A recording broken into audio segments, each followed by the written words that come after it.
Settled up almost in the clouds on the mountain pass overlooking the whole Konavle region, for many centuries stands a tower called Sokol Town or Sokol Grad, the city of the hawk. Because of its location and the fact that it was built on the ancient nesting point of falcons and hawks, the fort was named after it, along with the church of Our Lady of the Hawk. Deep inside Konavle in the village of Dunave, this fort represents the heritage that the Republic of Dubrovnik had in its possess because of its strategic value.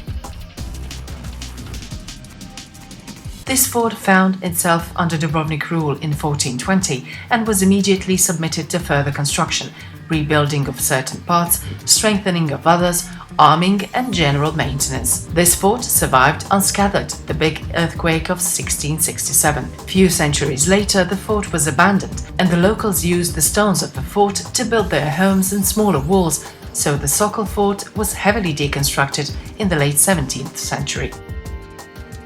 The importance of Sokol Tower was immense in the golden times of the Republic.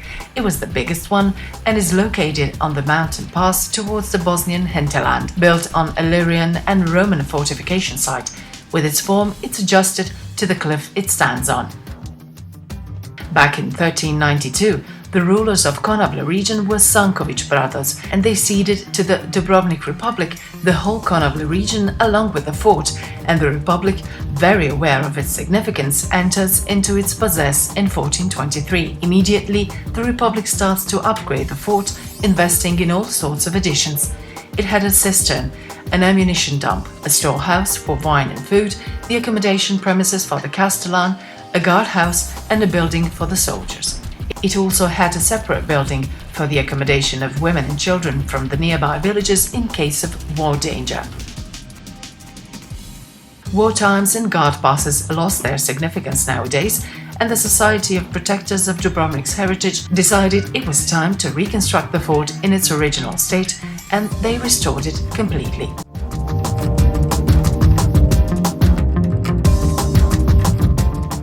A few years ago, Sokol Fort was open for visitors, and still, after so many centuries, the view from its top takes our breath away.